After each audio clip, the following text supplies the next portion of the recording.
नमस्कार दोस्तों, स्वागत है आपका ऑल इंडिया न्यूज में।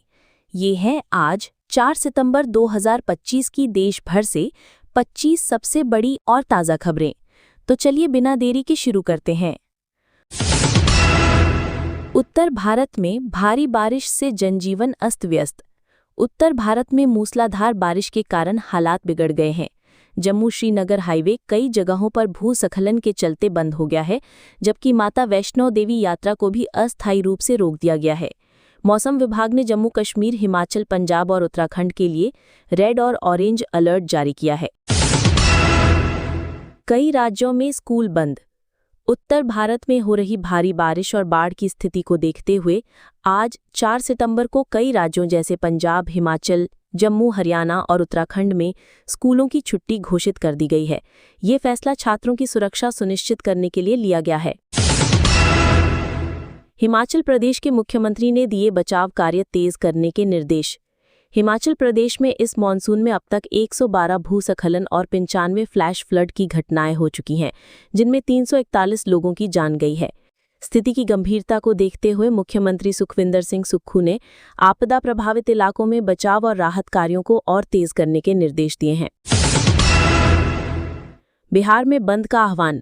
बिहार में आज सुबह 7 बजे से दोपहर 12 बजे तक बंद का आह्वान किया गया है। ये बंद दरभंगा में हुई एक घटना के विरोध में एनडीए और भाजपा महिला मोर्चा के नेतृत्व में किया जा रहा है। इस दौरान जरूरी सेवाओं को छोड़कर बाजार और आवागमन आंशिक रूप से प्रभावित रहेंगे। जीएसटी काउंसिल की बैठक का दूसरा दिन। नई दिल्ली में जीएसटी काउंसिल की 2 दिवसीय बैठक का आज दूसरा दिन है। इस बैठक में दर संरचना में सुधार, स्लैब को कम करने और अनुपालन को आसान बनाने जैसे महत्वपूर्ण मुद्दों पर चर्चा की जा रही है। इसका मकसद उपभोग और राजस्व के बीच संतुलन स्थापित करना है। भारत सिंगापुर के बीच द्विपक्षीय वार्ता आज। सिंगापुर के प्रधानमंत्री लॉरेंस वोंग आज नई दिल्ली में प्रधानमंत्री नरेंद्र मोदी से मुलाकात करेंगे। इस दौरान दोनों देशों के बीच आर्थिक सहयोग, प्रौद्योगिकी और कनेक्टिविटी बढ़ाने पर चर्चा होगी। उनकी ये भारत यात्रा दोनों देशों के बीच राजनयिक संबंधों के 60 साल पूरे होने के अवसर पर हो रही है। भारत और जर्मनी ने जताई साझेदारी की प्रतिबद्धता। भारत और जर्मनी ने अपनी साझेदारी को विश्वसनीय और स्थिर बनाने पर जोर दिया है। इस संबंध में दोनों देशों ने एक बहुपदीय दुनिया और संयुक्त राष्ट्र सुधारों पर मिलकर काम करने की बात कही है। यह अमेरिका सहित अन्य देशों के लिए एक मजबूत संदेश है। भारत लाएगा नया समुद्री कानून। भारत अंतर्राष्ट्रीय जल क्षेत्रों में अपने हितों और जैव विविधता की सुरक्षा के लिए एक नया समुद्री कानून लाएगा। ये कदम हाई सीज संधि पर सहमति के बाद उठाया जा रहा है। इस कानून का मकसद समुद्री संसाधनों की रक्षा और टिकाऊ उपयोग सुनिश्चित करना है। दवा परीक्षणों की प्रक्रिया होगी तेज। भारत में दवा परीक्षणों की मंजूरी देने की प्रक्रिया को तेज किया जाएगा। सरकार विदेशी परीक्षणों की स्वीकृतियों को मान्यता देने पर भी विचार कर रही है। इस कदम से भारत के फार्मा निर्यात और अनुसंधान को बढ़ावा मिलेगा, जिससे स्वास्थ्य सेवा क्षेत्र को मजबूती मिलेगी। NIRF 2025 रैंकिंग्स आज होंगी जारी। शिक्षा मंत्रालय आज सुबह 11 बजे NIRF 2025 रैंकिंग्स जारी करेगा। केंद्रीय शिक्षा मंत्री धर्मेंद्र प्रधान रैंकिंग्स जारी करेंगे, जिसमें उच्च शिक्षा संस्थानों का मूल्यांकन 16 अलग-अलग श्रेणियों में किया गया है। आप इन्हें nirfindia.org पर देख सकते हैं। मुंबई लोकल को मिलेंगी नई AC बोगियां। मुंबई में लोकल ट्रेन यात्रियों को जल्द ही AC बोगियों की सौगात मिल सकती है। महाराष्ट्र मंत्रिमंडल ने मुंबई अर्बन ट्रांसपोर्ट प्रोजेक्ट के तहत लगभग 2,856 AC डिब्बों के लिए 4,826 करोड़ रुपए मंजूर किए हैं। इससे यात्रियों का सफर आरामदायक बनेगा और ट्रेनों की क्षमता भी बढ़ेगी। विजयपुरा मंगलुरु एक्सप्रेस हुई रेगुलर। विजयपुरा मंगलुरु एक्सप्रेस को अब स्पेशल ट्रेन की जगह रेगुलर ट्रेन का दर्जा मिल गया है। दक्षिण पश्चिम रेलवे के इस फैसले से ट्रेन का किराया काफी कम हो गया है। 2AC का किराया अब लगभग 2,110 रुपए से घटकर 1,690 रुपए हो गया है। कानपुर रूट पर ट्रेनें प्रभावित।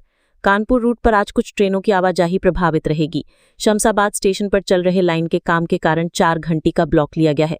इस वजह से एक पैसेंजर ट्रेन रद्द कर दी गई है और कुछ अन्य ट्रेनों के शेड्यूल में भी बदलाव हो सकता है। सुप्रीम कोर्ट की बेंच में बदलाव। सुप्रीम कोर्ट में आज कोर्ट नंबर 11 की बेंच में बदलाव किया गया है। माननीय न्यायमूर्ति प्रसन्ना B वराले के उपलब्ध न होने के कारण नई संयोजन सूची जारी की गई है। ये जानकारी सुप्रीम कोर्ट की आधिकारिक वेबसाइट पर एक नोटिस के जरिए दी गई है। शेयर बाजार का हाल। कल सेंसेक्स 80,567 और निफ्टी 24,715 पर बंद हुआ था। आज 24,800 के स्तर पर निफ्टी के लिए एक तात्कालिक रेजिस्टेंस देखा जा रहा है। जीएसटी काउंसिल की बैठक में दरों में कटौती की उम्मीदों से बाजार के सेंटिमेंट को सपोर्ट मिल रहा है। केरल में बैंक बंद।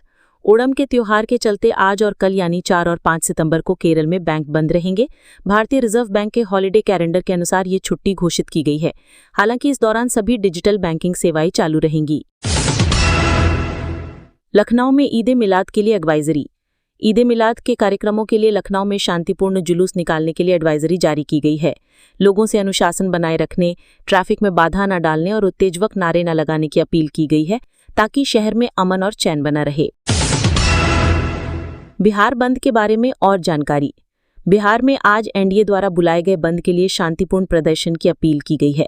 बंद का समय सुबह 7 बजे से दोपहर 12 बजे तक रहेगा। ये घोषणा संयुक्त प्रेस कॉन्फ्रेंस के माध्यम से की गई है। सिंगापुर पीएमओ ने की यात्रा की पुष्टि। सिंगापुर के प्रधानमंत्री लॉरेंस वोंग की 2 से 4 सितंबर तक की भारत यात्रा की पुष्टि सिंगापुर के प्रधानमंत्री ऑफिस ने की है। इस यात्रा का उद्देश्य दोनों देशों के बीच के 60 साल पूरे होने का जश्न मनाना और उच्च स्तरीय मुलाकातों में हिस्सा लेना है। सुप्रीम कोर्ट में नई बेंच। सुप्रीम कोर्ट में आज से एक नई बेंच काम करेगी क्योंकि माननीय न्यायमूर्ति प्रसन्ना बी वराले आज उपलब्ध नहीं है। इसकी जानकारी एक आधिकारिक नोटिस के जरिए सार्वजनिक की गई है। तो दोस्तों, ये थी आज 4 सितंबर 2025 की 25 सबसे बड़ी और ताज़ा खबरें सिर्फ ऑल इंडिया न्यूज़ पर। अगर आपको ये जानकारी पसंद आई हो तो वीडियो को लाइक करें, चैनल को सब्सक्राइब करें और बेल आइकन दबाना ना भूलें ताकि आपको हर दिन की ताज़ा खबरें सबसे पहले मिलें। फिर मिलेंगे कल की बड़ी खबरों के साथ। तब तक के लिए नमस्कार, खुश रहें और सुरक्षित रहें।